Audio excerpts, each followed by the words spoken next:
saja. Aku sandarmu di saat terang atau saat gelap. Aku sandarmu sepenuh hati. Harapku di dalammu, Yesus. Harapku padamu saja. Entah hujan, entah badai, di mana saja. Aku sandarmu di saat terang atau saat gelap. Aku sandarmu sepenuh hati. Aku sandarmu sepenuh hati.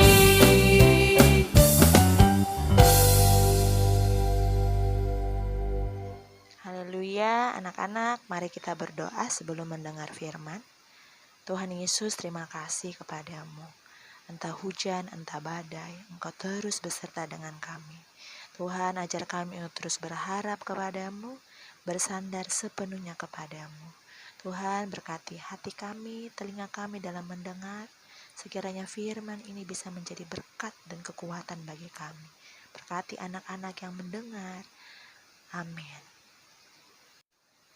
Anak-anak yang terkasih, siapa yang tahu permainan apakah ini? Ya, ini adalah permainan baseball. Dalam permainan ini ada yang namanya catcher.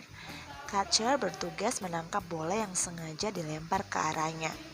Itulah sebabnya catcher harus memakai sarung tangan seperti ini. Mengapa ia harus memakai sarung tangan? Ya, sarung tangan ini akan melindungi tangannya agar tidak luka ketika menangkap bola yang dilempar dengan keras. Bola baseball sangat keras, tapi asal ada sarung tangan tebal ini, tangan mereka akan aman. Bayangkan kalau catcher menangkap bola tanpa sarung tangan mereka pasti luka. Anak-anak, Tuhan seperti sarung tangan ini. Alkitab bilang bahwa Tuhanlah tempat persembunyian kita. Tuhan menjaga kita, Dia mengelilingi kita. Itulah yang dialami oleh Daniel, anak-anak. Daniel adalah seorang wakil raja. Raja sangat percaya dan sangat sayang padanya. Tetapi para pejabat lain sangat iri padanya. Mereka mulai memata-matai Daniel, tetapi mereka tidak bisa menemukan satu kesalahan pun atas diri Daniel. Daniel rajin, teliti, dan tidak pernah lalai dalam hal sekecil apapun. Daniel juga sangat beribadah dan sangat rajin berdoa. Anak-anak, para pejabat yang iri itu dengan diam-diam mengadakan rapat. Hari ini rapat, besok rapat, lusa rapat lagi. Mereka terus mencari akal bagaimana caranya menjebak Daniel.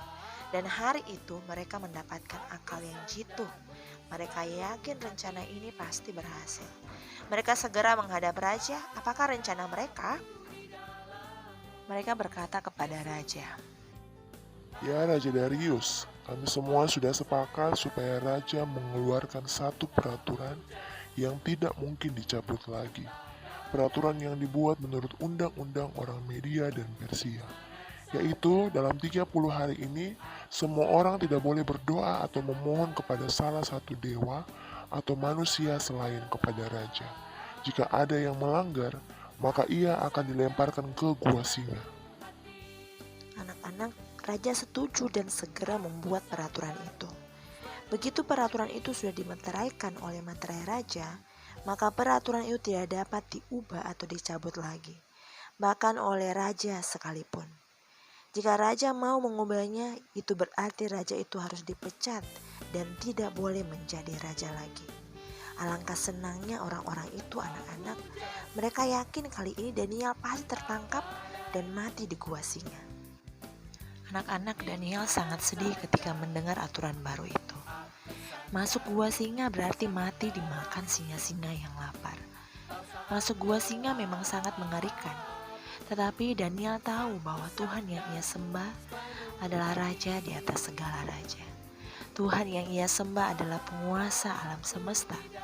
Dia adalah pencipta langit dan bumi, juga adalah pencipta manusia termasuk dirinya, orang-orang yang membencinya dan juga raja. Dan semua singa di gua singa itu juga adalah ciptaan Tuhan. Karena Tuhan adalah penguasa alam semesta dan adalah pencipta segala sesuatu, Tuhan bisa mengatur apa saja. Jika Tuhan mau Daniel mati di gua singa, tanpa aturan raja pun Daniel pasti akan mati di gua singa.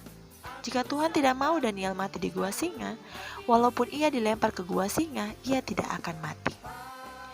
Itulah sebabnya Daniel tidak berhenti berdoa, anak-anak. Dia tahu persis bahwa nyawanya bukan di tangan raja atau di tangan orang-orang yang membencinya, tetapi ada di tangan Tuhan. Daniel tetap masuk ke kamarnya untuk berlutut dan berdoa. Daniel pun berdoa bukan 1 kali, tapi 3 kali. Hari itu juga orang-orang yang iri pada Daniel dengan gampang menangkap Daniel ketika sedang berdoa. Daniel dibawa menghadap raja. Mereka berkata, Ya Raja, Daniel tidak menghormati aturan Raja. Ia tetap berdoa pada Tuhannya. Hari ini ia bukan cuma berdoa 1 kali, tetapi 3 kali. anak-anak alangkah kaget dan sedihnya raja karena ia sangat sayang pada Daniel. Raja terus mencari akal untuk membebaskan Daniel. Ia berpikir keras sampai matahari tenggelam, tetapi raja tidak bisa menolong Daniel. Orang-orang yang membenci Daniel segera mendesak raja untuk melaksanakan aturan itu. Dengan sangat sedih dan putus asa, raja berkata pada Daniel, Semoga Tuhan yang kau sembah dengan tekun itu melepaskanmu dari mulut singa. anak-anak, lalu dilemparkannya Daniel ke gua singa itu. Orang menaruh batu di mulut gua dan raja serta semua pembesarnya memeterai batu itu. Malam itu anak-anak raja berpuasa. Ia tidak mau makan. Raja juga tidak memanggil para penari atau penyanyi atau pelawak. Semalam-malaman raja tidak bisa tidur. Ia terus memikirkan Daniel. Anak-anak pagi-pagi sekali, begitu matahari terbit, raja langsung lari ke gua singa. Raja sangat berharap Daniel tetap hidup. Raja berkata dengan suara sayu, Daniel, Daniel, apakah Tuhan yang kau sembah sanggup melepaskanmu dari mulut singa? anak-anak, ia menjawab, "Ya Raja." Alangkah senangnya Raja, ia lega sekali. Raja segera memerintahkan untuk menarik Daniel dari gua singa. Sebagai gantinya, Raja memerintahkan untuk melemparkan orang-orang yang menjebak Daniel ke mulut singa itu. Raja lalu mengeluarkan perintah baru, semua orang harus takut dan gentar pada Tuhannya Daniel, karena dialah Tuhan yang hidup dan yang kekal. Dialah penguasa alam semesta, dan dialah Raja di atas segala raja. Raja memberikan kedudukan yang sangat tinggi pada Daniel. Anak-anak, wah, sungguh luar biasa ya Tuhan kita. Dia adalah yang menguasai dan mengatur alam semesta ini. Anak-anak di tengah situasi yang ada hari ini, anak-anak belajar di rumah, bapak ibu guru juga bekerja di rumah, bahkan papa dan mama, juga itu semua karena virus yang ada. Namun anak-anak kita harus tetap percaya bahwa Tuhan kita akan menjaga kita terhadap kecelakaan. Dalam Mazmur 121 ayat 7 dikatakan bahwa Tuhan akan menjaga engkau terhadap kecelakaan. Anak-anak Daniel tahu bahwa Tuhan bisa menyelamatkannya. Makanya Daniel tidak berhenti berdoa kepada Tuhan, sekalipun dia harus dikerumuni oleh singa. Yuk, jadi pendoa seperti Daniel. Tuhan selalu ada dan siap melindungimu. Asal kamu cepat-cepat datang padanya dengan berdoa atau memanggil namanya. Mengatakan, Tuhan Yesus, tolonglah aku takut. Anak-anak di tengah situasi hari ini, kita harus menjadi orang yang suka berdoa.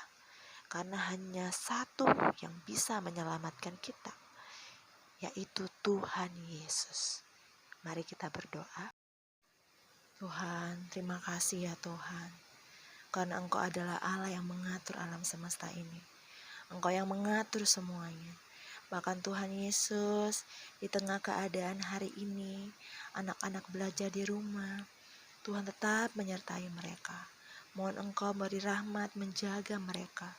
Jauhkan dari segala yang jahat, juga untuk virus-virus ini.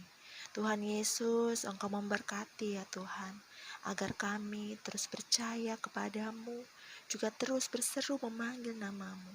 Bahkan Tuhan, berkati kami untuk terus mau berdoa kepadamu, karena hanya Engkau yang bisa menyelamatkan kami.